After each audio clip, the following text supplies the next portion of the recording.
This is the Rise Up See Red podcast, all about the Arizona Cardinals and the NFL, featuring insider and outsider perspectives. Enjoy the best hour of Cardinals talk on the web.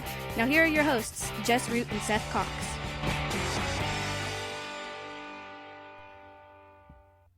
Hello, Arizona Cardinals fans, and welcome to the latest edition of the Rise Up See Red podcast, the best hour of Cardinals talk on the web. I'm your host, as always, Jess Root from cardswire.com, the Arizona Cardinals site from the USA Today NFL Wire.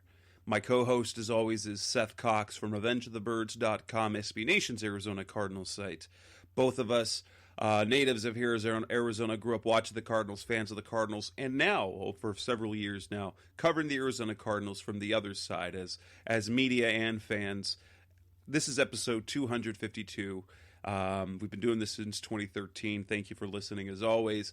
And in this edition of the Rise Up See Red podcast, in this edition of this show, we've got a number of things, especially since the Cardinals finally won a game. They snapped their 6-game losing streak against the Cleveland Browns, defeating them 38-24 over the weekend. We'll unpack some of the things that happened there, talk about Kenyan Drake and his performance. But to kick off the show, we will start by talking about the Pro Bowl. As the Pro Bowl teams were announced, the Arizona Cardinals have a couple of representatives and 3 alternates. Did the league get it right? Should there have been different players selected from the Cardinals? Did the Cardinals who got in deserve to get in? We'll talk about that, as well as going into the game against the Browns. In particular, we will break down and unpack the performance from Kenyan Drake, Patrick Peterson, and go through some other takeaways. We'll talk about some news that's a few days old now, as Terrell Suggs was released by the Cardinals over the weekend. What does it mean? What happened? And how did it get to that point? And then we'll look ahead to the Seattle Seahawks this weekend, as we will preview that matchup as they take to the road for their final 2 games. So that is how we will start off this show. So let's get started with the Pro Bowl. Seth, we got 2 Pro Bowlers this year. You've got Chandler Jones. You've got Budda Baker. They are the 2. They're actually starters, Pro Bowl starters. And then on top of that, you have 3 alternates in Kyler Murray, Zane Gonzalez, and Dennis Gardeck. Anything surprising out of those 5? We'll just go with the guys that are actually selected. Anything surprising out of those for you? No, I don't think so. I mean, we expected Chandler. I mean, he's the 2nd leading sacker in the NFL. He's been great this season. I think if you just put the stats down in front of Budda Baker, you might have people that are surprised that there are questions. But if you watch the first half of his season, it really wasn't great. He struggled at times. He was playing free safety, and that's really not his strength. We've talked about this before. He really was kind of a clone of Tyrann Mathieu and working as a kind of a hybrid strong safety slot corner.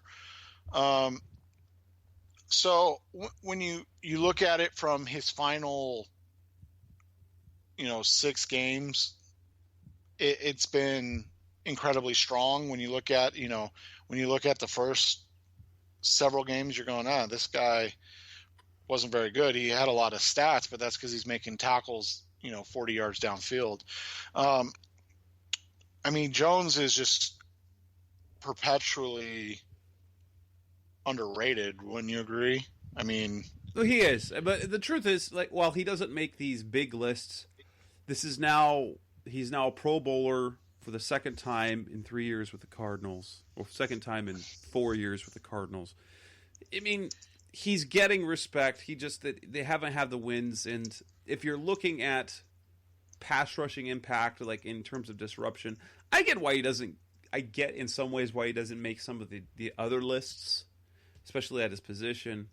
But no, I'm not surprised by that, and I'm glad. It would be a travesty if he's not on the Pro Bowl, especially when he's an outside linebacker this year. Just the way they do positions, it still makes it. It still matters. Defensive end becomes a little bit different story about making the Pro Bowl, but as an outside linebacker, he makes sense. Buddha's pass coverage numbers are actually, if you break them down, aren't good, but you can tell. And here's the thing about Buddha as well. He's already been there. He's been there as a special teamer, but so he's already got a cachet of respect out of, and surprisingly, all through the voting process, he was one of the top vote getters at his position, which helps. He has a cachet of respect within the league from coaches and players. They know the talent that's there. This is kind of validation for what the Cardinals saw in Budda Baker. He is a Pro Bowl safety. He had some struggles early on. He's playing quite well. He's been much more impactful. It's much more reminiscent of the impact he had when he was first inserted into the lineup as a rookie when Tyven Branch went down. Yeah, and when you kind of watch this season, you've seen the growth of Budda, but also the usage of Budda in the correct sense and in ways that has allowed him to kind of blossom into the player that you just talked about, the guy that was playing that Tyven Branch role, that was playing off of Tyrann Mathieu, Patrick Peterson, a good DJ Swearinger at the time. So when you kind of look at that rookie season and how well he played at the end of the season on defense, not just on special teams, but on defense, you see why he's starting to get that, like you said, that cachet in the NFL of being a very good safety. One that's likely going to command a pretty penny in the next season or so. Yeah. What was actually more impressive, because those were two guys I kind of expected and hoped would be there. And Chandler Jones, I felt, was almost a lock. Budda would be in the mix. But what actually was, I really enjoyed seeing the alternates.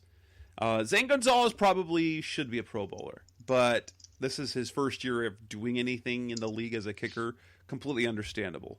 But the fact that Kyler Murray and Dennis Gardeck are both alternates, that tells me something about the respect that Kyler already has in the league, that as a rookie on a team that's only won 4 games, considering he's had, like, in terms of statistical games, in terms of passing, he's had some really, really low ones, like the 80,000 completions for 100 yards and against Carolina, and he's had a couple of 104 yards or 100-something yards against the 49ers, but then he's had the high end, so you can tell that, game recognizes game, as they say, and the players and the coaches around the league see that in him. Gardeck is so interesting because a season ago as a rookie, he wasn't even the team's best special teams player. Zeke Turner was. Zeke, I think, was hurt this year with the injury that he had early on, but Gardeck has really carved out a name for himself. He does not have, like last year, Zeke Turner was insane. I think the Cardinals on the film, I think their coach's film review gave him credit. I think it was like 22 special teams tackles, and this year I don't think anyone has more than 8. But Gardeck's been all over the place. He's earned, as an undrafted kid, in just a couple of seasons, to be right there among the names of the best special teams players in the league is quite something, honestly. Yeah, and one of the things with like the special teams situation is it always comes down to guys that are known. So like Matthew Slater from the Patriots is basically the special teamer every single season in the AFC. And that's because, one, he's great. I mean, if they're going to put like a Pro Bowler in, a Hall of Famer in based on just special teams, like he's like this generation's Steve Tasker, basically, from a, fantastic special teams play point of view. So when you look at it from that perspective, it's a strong compliment that he's already getting mentioned in that way. And really, I mean, that is one thing that we've seen consistently from the Cardinals, is that they tend to have strong special teams play, whether it was Ron Wolfley. The name's escaping me of the guy in the 2000s, but they had a guy that made the Pro Bowl a couple times. They typically have good special teams defenders. Sean Morey, Sean Morey, Jeremy Urban, and Justin Jeremy Urban. Bethel. And the reason why is because they usually have bad offenses that are punting all the time. So, they have a chance to play coverage and make plays a lot on specials. And that's typically who gets it, because the returners are different categories. So when they're return guys, it's a little different than true special teamers. Now, next part. Did any of the Cardinals who didn't make it deserve to make it? Like, Zane Gonzalez, I get he deserves it. Jordan Hicks, I wrote about as he's, for me, he's their biggest snub. He deserves to be in the Pro Bowl. I get why he's not. I get it. When you only get two inside/middle linebackers, and you have Bobby Wagner and Luke Kuechly in the same conference, you're not going to make the Pro Bowl. That said, statistically, he's been superior across the board. So does he deserve the Pro Bowl? Yes. Does he deserve it over Kuechly and Wagner? If you're going by a 1-year deal, maybe. I don't know who you keep off that list. Probably. I think overall, if statistically, he's been better than Kuechly across the board this year. But he's also the quarterback of a bad defense and hasn't yet put together, if this is the first year he's put together an actual full season. And we know how Pro Bowl voting goes. The first year you deserve to go, very rarely do you actually go. That said, he deserves a Pro Bowl spot, but I get why he's not in there. You're always going to have a hard time getting in at inside linebacker because, as you said, one, you've got Luke Kuechly and Bobby Wagner, perennial all pros, not just Pro Bowlers, but all pros on the defensive side of the ball. I mean, I don't even know who the AFC inside linebackers are. Darius Leonard and Dante Hightower. So, I mean, like, when you look at just inside backers in the NFL, like, probably the four best made it, and the guys that are, two of which will probably be all pros this season. So that's the part that you look at and you just say, yeah, that's a position that you may never see, at least for the time being, an Arizona Cardinal get in there with, and it's just unfortunate because that's how it usually works out, right? Like, the best players usually make it with the biggest names, and then when you just have the two biggest names at inside linebacker, it sucks, and getting past it is going to be nearly impossible. Now, question: do you think we've seen the last of Larry Fitzgerald in the Pro Bowl? He didn't make it this year. Aside from if he continues on, if he comes back next year, is he any more a Pro Bowl level player? I think the last time, what was he last year? An alternate? I don't remember. But obviously the stats don't back it up this year. But are we done are we done seeing Larry Fitzgerald in the Pro Bowl? He'll probably, the thing is with Larry is that he doesn't want to go if he doesn't deserve it. And what I mean by that is he doesn't want to announce that he's going to retire. Like, this is going to be my final season, and then get a Pro Bowl nod because of it. And so that's the hard kind of part. Like, if it comes out, or like somebody finds out or learns that they're going to that he's going to retire, I could see him getting in. From a production standpoint, again, you just look at the NFC wide receivers. I mean, Julio Jones is a perennial All-Pro. Michael Thomas is potentially the best wide receiver in NFL right now. Could he take over a Mike Evans or Chris Godwin position? Maybe. I mean, it's not out of the realm of possibility, but it's a hard sell, I would say, at this juncture of his career. And he was an alternate last year, and I could see him being an alternate again. I don't think he's going to make another straight Pro Bowl unless it gets or out unless he pulls off a 100-catch season like he did. Yeah, 2 years ago. But yeah, I think last year, assuming because he can still be the top guy, but at least with the passing game, they just didn't complete enough passes to anyone to really. I mean, they're nowhere near 1,000 yards from anybody. I mean, you never know. He could put up 150 the next 2 games each. Right? Yeah, he could.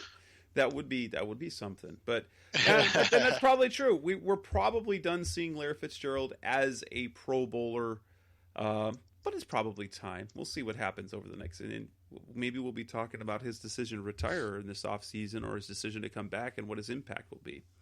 Coming on next on the Rise Up C-Red podcast, we're actually get into the game, but we're gonna talk specifically about Kenyan Drake and his career performance. That's coming up next on Rise Up C-Red. We're back on the Rise Up C-Red podcast, the best hour of Cardinals talk on the web, and Kenyan Drake had himself one heck of a game.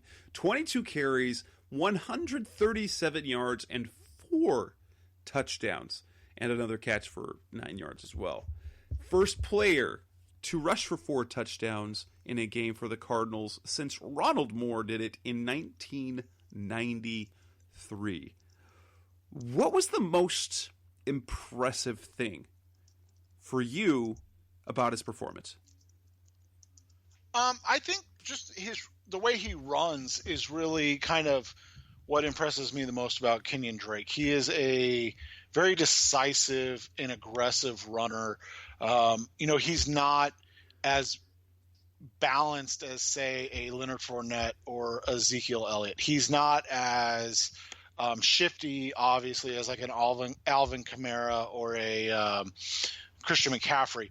But what he is he's a guy that gets the yards that are there. He's got a nose for running lanes. He has the ability to find avenues and creases, and then he is explosive enough to make things happen on the second level. And he's a really good open field runner. I mean, you saw the move he put on Denzel Ward on the edge in a one-on-one situation that, kind of shook Ward and gave him a free run to the outside for a big gain. When you watch Drake run, he's not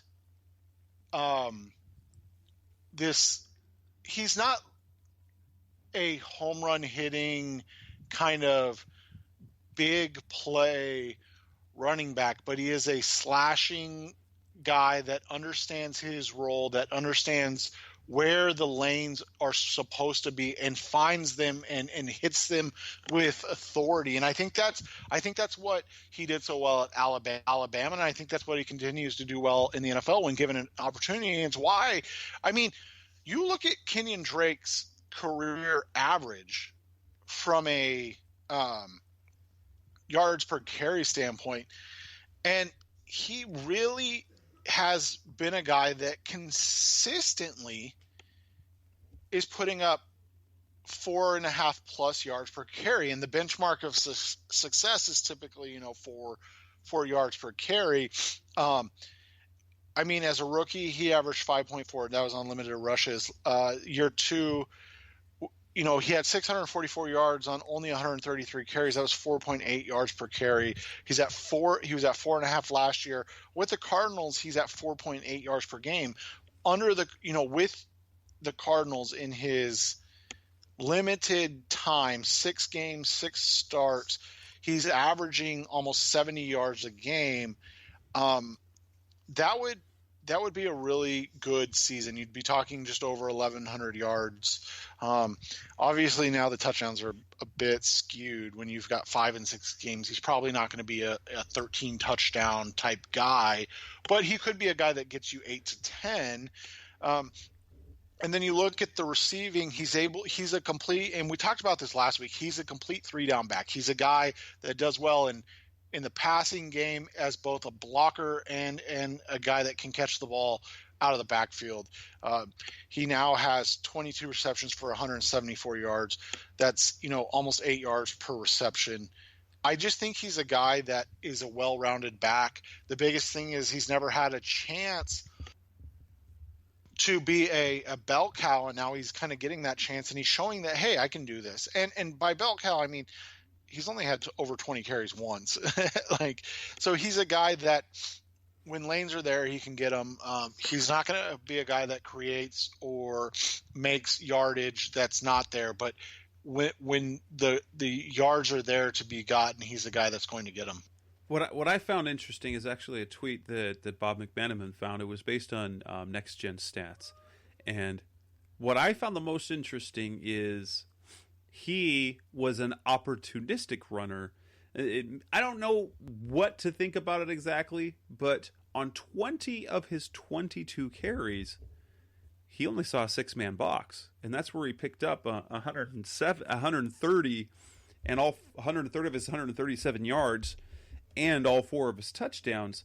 And so he produced big, he should, but it was almost partly because of offensive scheme, because of the way that Cliff had things lined up, which is interesting because there seemed to be a lot of 2 tight end mixes, which makes me wonder if while going jumbo, if Cliff didn't, I'd have to go back and look at this plays, if he didn't decide to kind of fake the defense out to make them try and cover a tight end out the field, because they did a lot. Most of their work out of 2 tight ends, and if they were only fix a 6-man box, or maybe that was just Steve Wilkes' thing, because we know about that quite well. It works when your backers, we know Wilkes, and he likes to run 2 backers a lot, and it works when your backers are Luke Kuechly and Thomas Davis. Not so much when they're Hassan Reddick and Josh Bynes, or even Joe Schobert. Christian, Joe Schobert and whoever the other guy was, I can't even remember. So yeah, I mean, that's what I mean by getting the yards that are there. Like, there are different types of backs in the league, and you look at like Ezekiel Elliott. He's a guy that just gets yards. Like, Zeke to me has been consistently the best pure running back in the NFL. He's a guy that can consistently produce in the offense, and he's comfortable in those positions. When you look at a guy, I mean, Christian McCaffrey is the same way. When you look at kind of the year-to-year guys, whether it be David Johnson or, I don't think Alvin Kamara. Like, I'm not saying they're not great players, but there are guys that are natural runners that are able to get through minuscule holes or holes that aren't even there. And then there are guys that take the lanes that are there and do well with them. Drake, that's who Drake is as a runner. And there's nothing wrong with that, because we've seen a plethora of running backs here that can't do that. And so when you look at Drake and what he is as a runner, I think that he's been put into a system that he thrives in. He is a good zone runner that's fine, that's able to find and exploit zones, but he's also a guy that can get downhill quickly and aggressively, and that's something that he's done consistently at Alabama and now in Arizona. When when the holes are there, he's going to hit them, and he's going to hit them hard. The question now is, because we've seen him have 2 big games, the first one, then his production tailed off. Now he's had another big game. Is he a guy that can touch the ball 20 times a game and still be effective from game to game?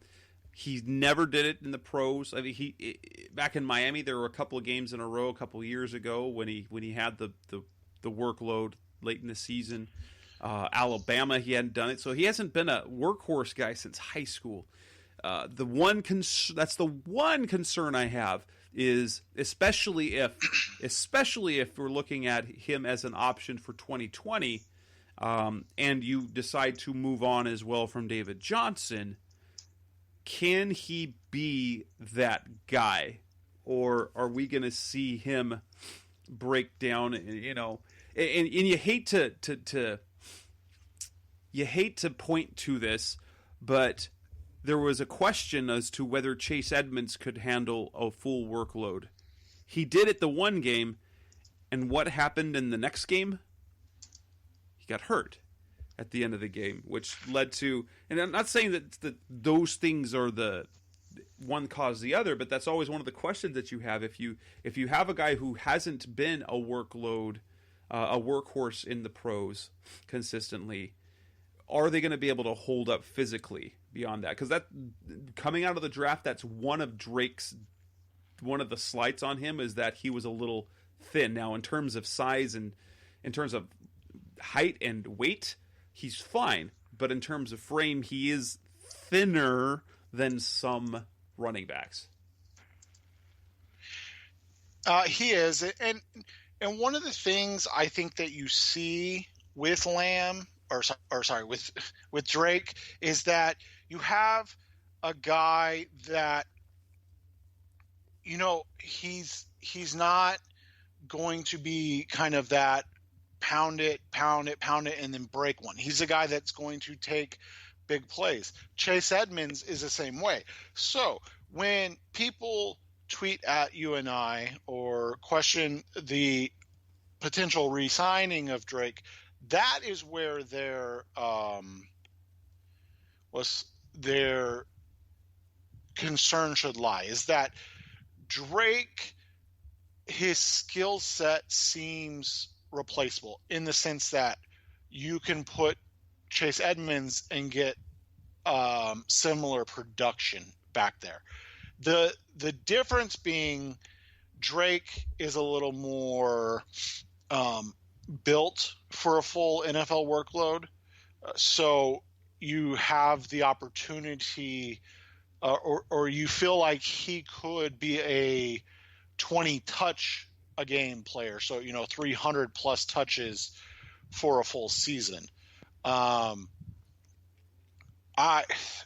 mean, that's the question though. Is that worth $9 million or $10 million in salary cap space over 2 years? That's the question. That's the question. Coming on next to the Raise Up C-Red podcast, best hour of Cardinals talk on the web. Let's talk about Patrick Peterson and his play, because what we saw on Sunday was Patrick Peterson that we've been quite familiar with over the years. That's coming up next on Rise Up C-Red. We're back on the Rise Up C-Red podcast, the best hour of Cardinals talk on the web. Patrick Peterson had himself a game. For the first time all season, he looked like the shutdown guy that he's been throughout his career. I anticipated this in a way in the preview that I wrote for the Sports Weekly publication through USA Today, and that was the kind of the matchup to watch was him and Odell Beckham, which, if there's one thing Patrick loves, is to match up against the big name, big time receivers in this league and to take them head on. And he told his coaches, I want Odell. Give me Odell. And what did he do? 13 targets for Odell, 66 yards. Very good. And even those yards were inflated because they came in garbage time when they were giving up the middle of the field to him. Yeah, and it was interesting to see Patrick playing like Patrick. And I tweeted out during the game, I thought that was the best we have seen Patrick play in probably 2 seasons, probably since the 2017 season. He was engaged. He was a guy that was looking to play at a physical level that we really haven't seen from him over the last several weeks, or even seasons maybe. And I think the reality is you have a guy that is still, and I hate to say this, but you and I kind of talked about it. It is a guy that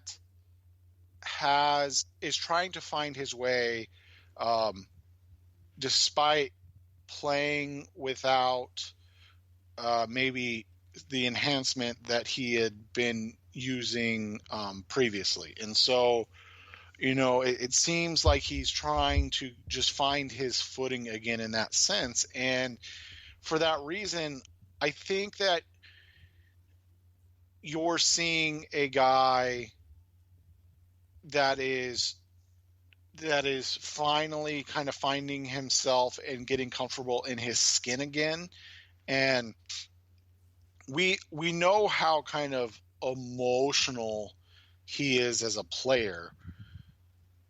And so to see him doing that and playing in that way, I think is important, because it'll allow him to feel like a guy that can move forward with the same type of level of consistency and production.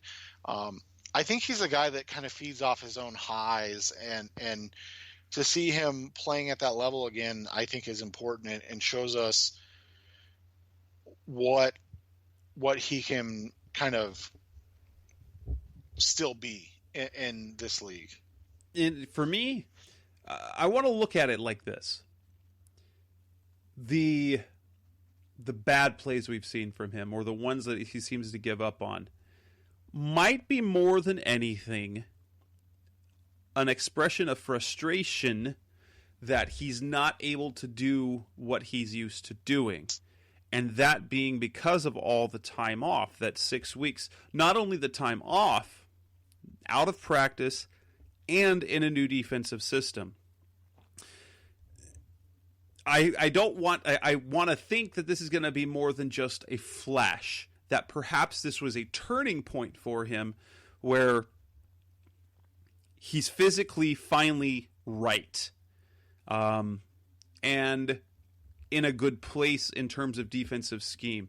Well, one, he was fired. I knew he'd be fired up, and so that matchup is one that he should be fired up for, and wish he had the same sort of energy in the other games, because there were times it didn't look like he cared. But whether or not it was because of whatever substance he was using, maybe it just took him longer than we anticipated. And in fairness, he caused some of that himself with the expectations. Everyone expected him to save the defense, even though Cliff said there ain't nobody coming through that door to fix this defense, but with one person. Maybe this really was it. Physically and mentally, he's finally in the right spot. And like what Cliff had been saying about physically, he just wasn't there yet. Maybe that was the case, because now he seems engaged. He said he's going to be back next year. He sounds like a guy that he sounds like the pre-trade request Patrick Peterson. Now, let's be honest here. It felt like this is the first time he's really been used to man and just follow a guy around on the field. Cliff indicated it's the first time he did it well, because he's been asked to do it in previous games. I don't think to the extent, and that was probably because he wasn't having nearly the success. And after his interception in the end zone, it was a cool tweet that I saw from the team, because he was wired for sound as they caught him saying after the interception, he's fired up, swearing at everyone, fired up with the play that he made, and he goes to Vance Joseph and tells him, "I'm not going to let you down again," meaning kind of referring to the previous week's play. It felt like making that play got him right again. And this is the fired up, positive Patrick Peterson we're used to seeing. And hopefully that's what we see for the rest of the season, so we don't have to ask him questions about effort or ability or things like that. Yeah, and that's all that you want is you want to feel like the effort's there, and that's the unfortunate thing is that sometimes you don't feel like it. So I think that as you get a little closer to kind of where he's comfortable and he's playing confidently, I think you'll see him continue. But I mean, that's what I said. Like, the unfortunate thing, and I hate saying this, but like the unfortunate thing is he's kind of always been a diva, right? And so that it shouldn't be a surprise to anybody that he is when he's feeling himself, that he is playing at a higher level than when he is feeling like it's him against the world. Coming on next to the Rise Up Sea Red podcast, we'll come back and talk about some of the other positives from the game. What are other takeaways and things that we got out of that game? That's coming up next on Rise Up Sea Red. Back on the Rise Up Sea Red podcast, the best hour of Cardinals talk on the web. Other takeaways from the game. Things that stand out. You want to talk about Dan Arnold, Mason Cole playing 3 different positions, some of the injuries, Hassan Reddick. What are some of the things that stood out to you outside of Kenyan, outside of Pat?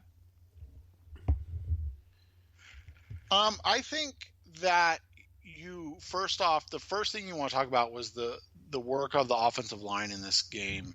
I think you and I both agree this was probably the best effort we've seen from this team.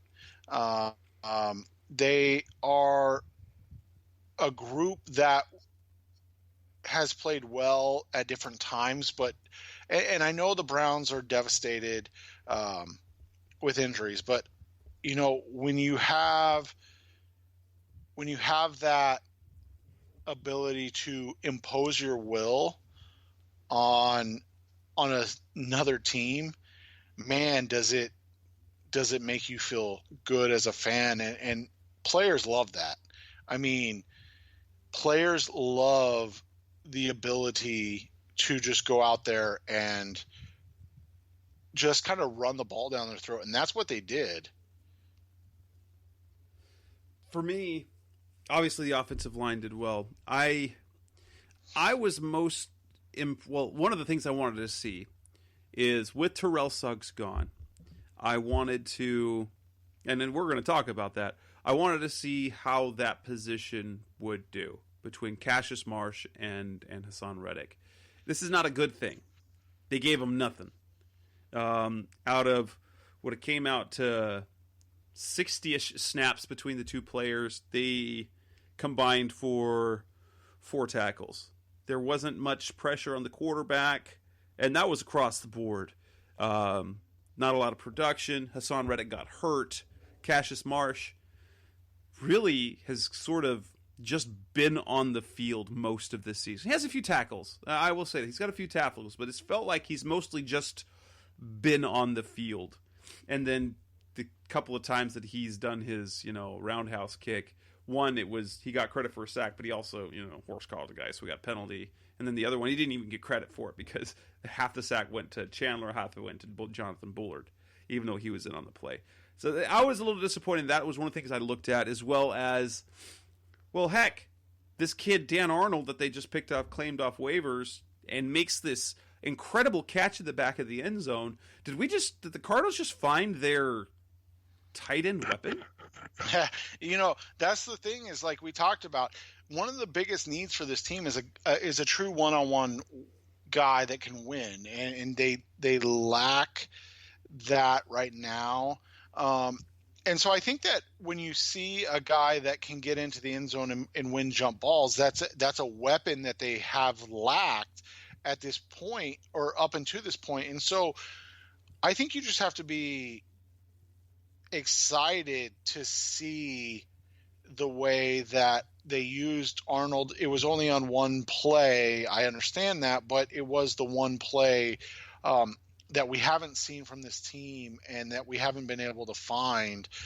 So I think from that perspective, you're just excited about that.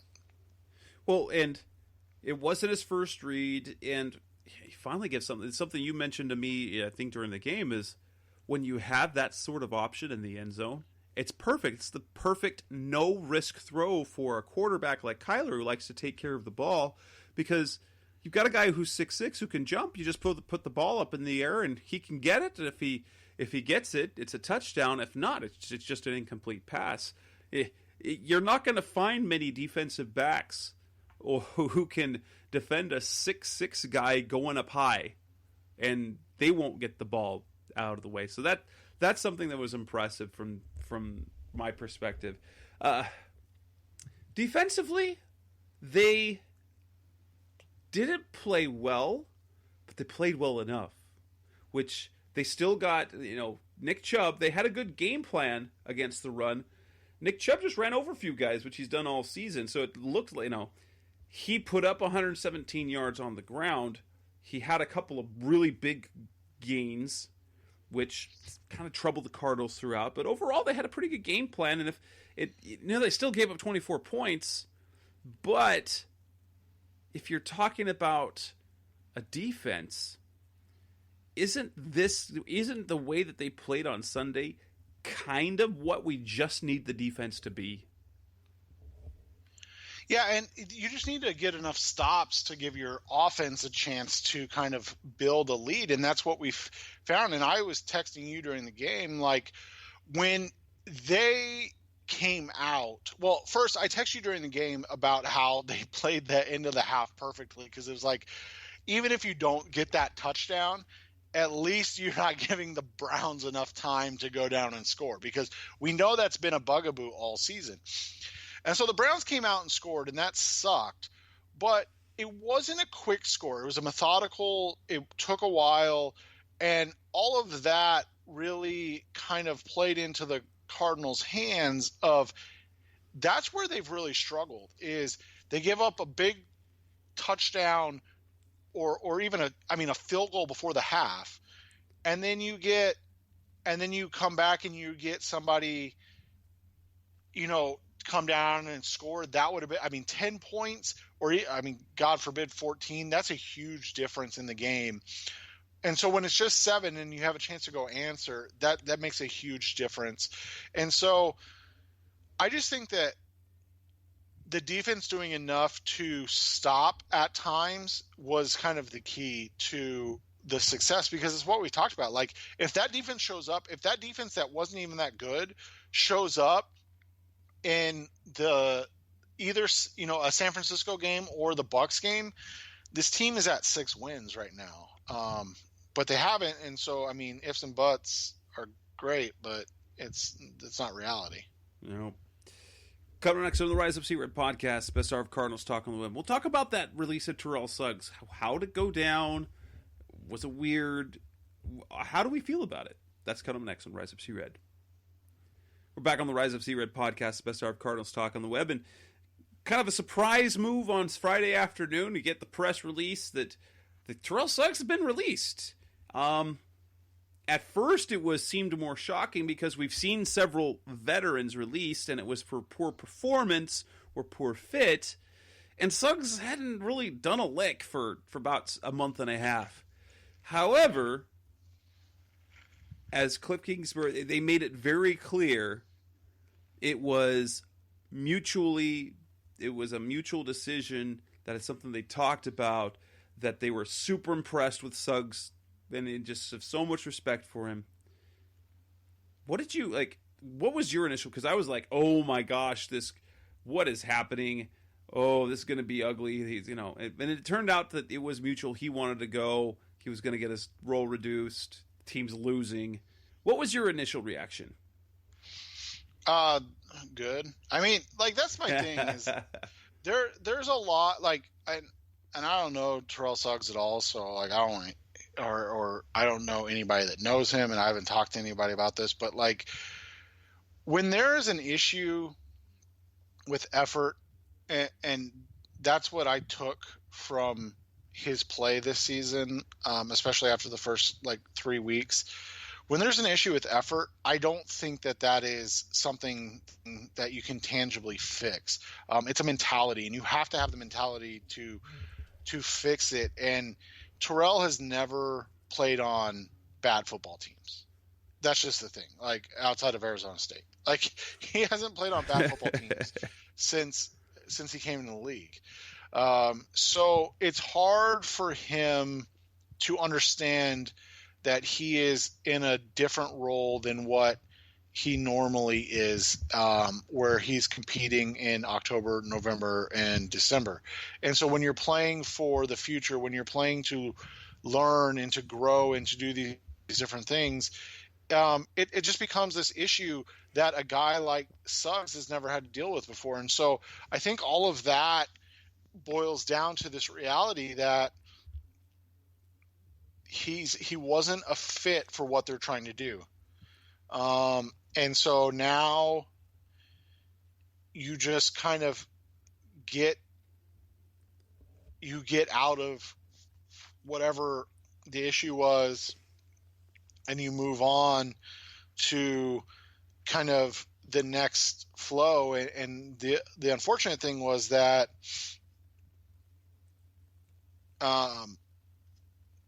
the unfortunate thing was just that it came when it came, and it sucks that that's how the era of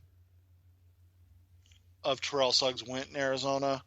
But the reality is, this was year what, 17? Yeah. Dude's got nothing left in the tank to play for a team that's not in it. And that's just the reality of it. It sucks, but that's how it works.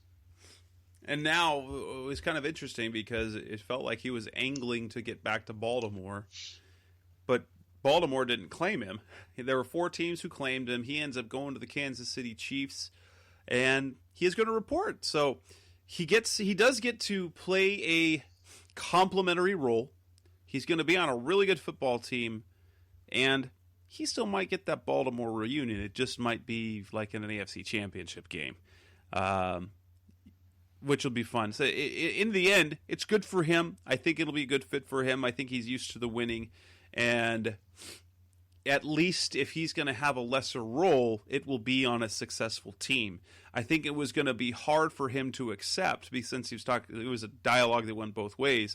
As the Cardinals were moving towards using more Hassan Reddick, it had to feel weird for Suggs, who probably feels like he's a better player than Hassan Reddick, to get pushed into a lesser role and to be on a bad team. It is easier to accept a different role when you're winning football games. And if you're not doing that, not to say that he was a malcontent, because he wasn't. Cliff raved about the juice that he brought to work every day in terms of energy and approach to practice and leadership and everything like that. So in terms of in the building, he was a great addition to the team. On-field production, it looked good, but then tailed off quickly, and they can't afford defensively to not get pressure, and so they really needed someone else to pan out, or to not let Marcus Golden go, or have a guy like Nick Bosa or someone like that, or Josh Allen, like he's with the Jaguars, to sort of set things forward. So after finding out the reason, was okay, that makes sense. It's a respectful thing to do for a veteran player that's highly respected in the league. He wanted to come home and kind of finish his career, but things didn't go well. So now he gets to finish his career likely on a winning team. So good for him. Yeah, and that's what he wants, and that's the unfortunate reality. I think the bad taste is always going to be the Bart Scott interview, and feeling like that's a true story just based on what you saw on the field. Coming next on the Rise Up Seahawks podcast, the best hour of Cardinals talk on the web. We'll wrap up the show talking about the Seattle Seahawks as they face them this weekend on the road over Christmas weekend. That's coming next on Rise Up Seahawks. We're back on the Rise of Seaward podcast, best hour Cardinals talk on the web. The Cardinals' home schedule is done, so they will wrap up the season with 2 road games in the division, in Seattle this weekend, and then in Los Angeles in Week 17. Seattle's now the number one, has in the lead in the NFC West, but they seem to keep doing it. What they've got 8 or 10, like almost all of their wins have been by 1 score. Can they really keep up this whole thing of winning by 1 score every game? And if that's the case, can the Cardinals be in striking distance in Seattle in a hostile environment that some of these young guys have never been in? You know, that's going to be kind of where we're at and what the growth is of this season and kind of how far they've come. I think that if they are able to be within a score late, that would be the big thing for them heading into this offseason, is that they're ready to kind of continue to grow and play in tough environments. We've seen them do it once already against the San Francisco 49ers. I mean, if we get a performance like we saw in San Francisco or in even in Baltimore, I think you're okay with that. If you see a performance like we saw in New Orleans, or God forbid the one at home against the Rams, that's where the issue is going to become. Now Seattle's got some injuries recently. Rashad Penny, he's out. Quandre Diggs is expected to miss this weekend, which is big because he was a force for them defensively. Bobby Wagner got a little banged up. He probably won't miss the game. Jadeveon Clowney is finally better from his illness. They don't know how he's going to look this week. Luke Wilson should be coming back. And, yeah, so Russell Wilson has turned the ball over a little more recently. But this is still a team that's going to be tough to match up with because everything that they do offensively starts with the run. And the Cardinals, while they defend that better, that's the type of offense that does give them trouble because then it forces play action. Yeah, and if they're able to run the football a little more, you're going to be able to see more of Kyler, and it's going to take some pressure off of Kyler. If they are in a position where they're going to have to throw the ball a ton, I think you're going to see continued issues that you saw against Pittsburgh and even LA, where there's going to be some potential turnovers from Kyler and the offense. So that'll be the biggest thing moving forward. I like Seattle's defense, as talented as it is. We've seen some really high-end games. There's still, you can move the ball on them, and if that's the case, if the Cardinals have really struggled against very strong fronts. Pittsburgh and LA really gave them fits. But they were able to move the ball against San Francisco. They were able to move the ball against Baltimore. If they can move the ball, if they don't become one-dimensional too early, as long as they can run the ball, then they can hang with them.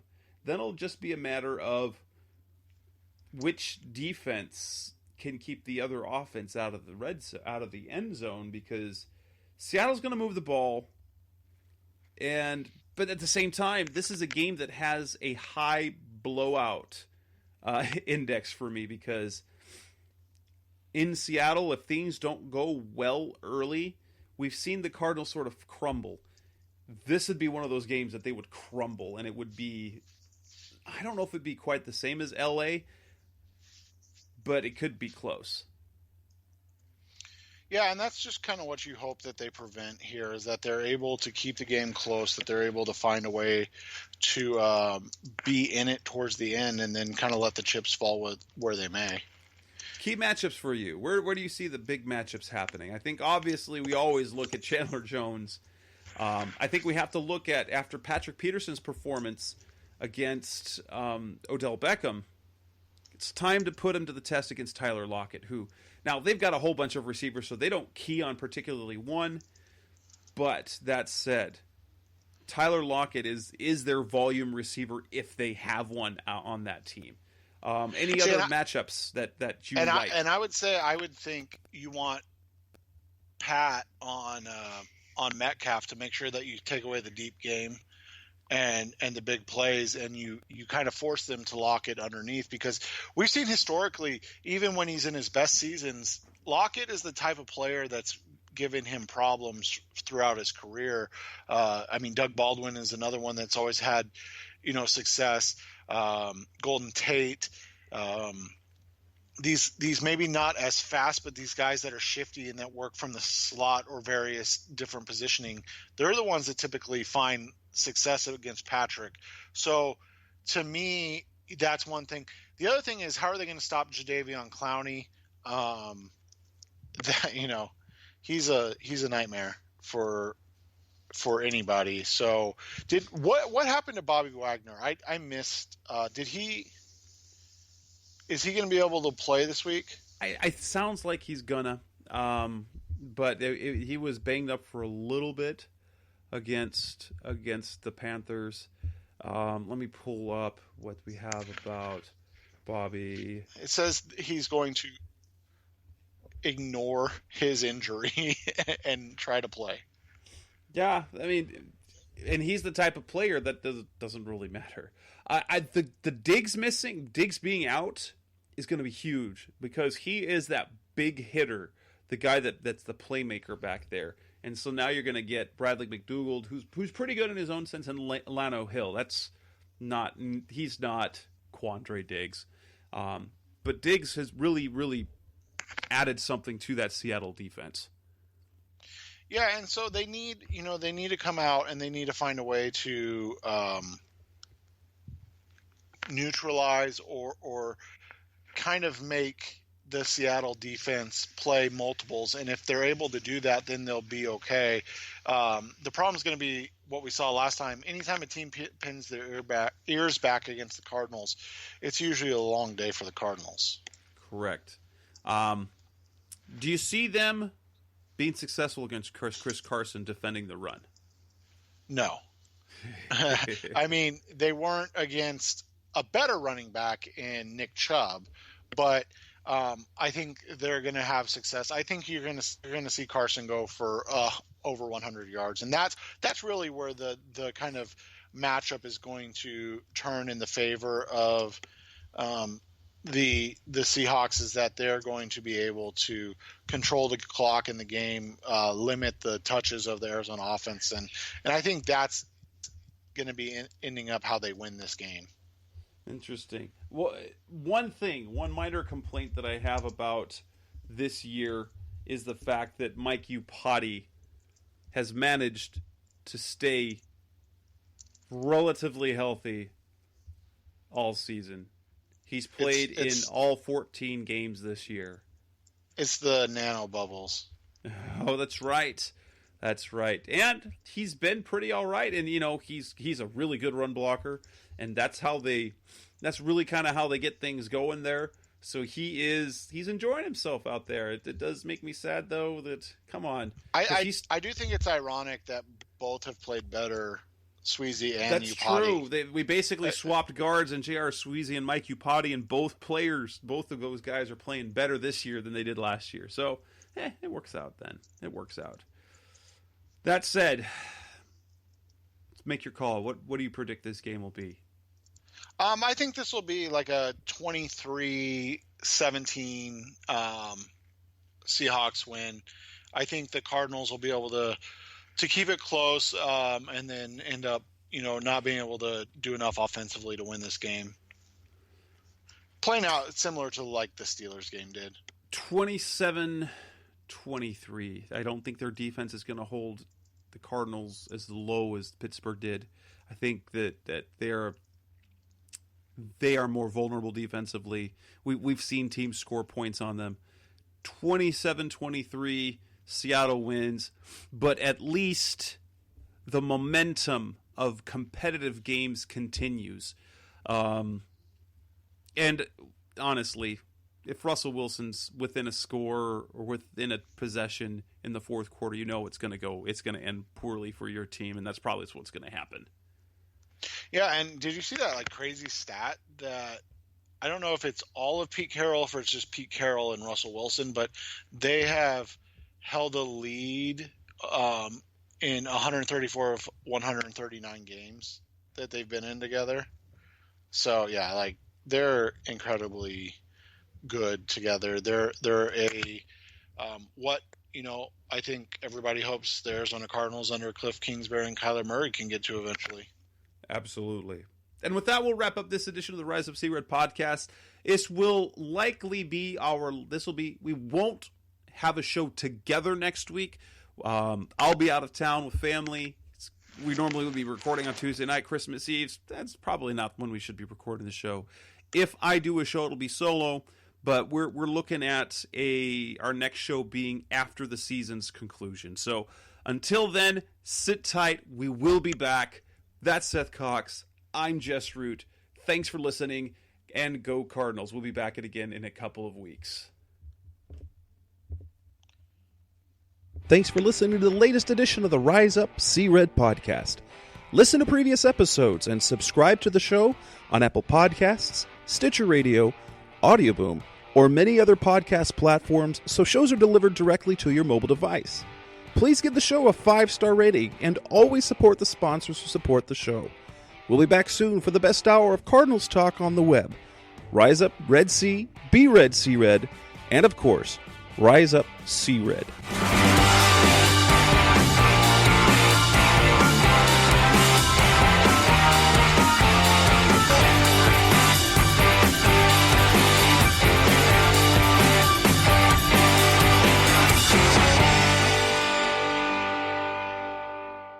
Roll!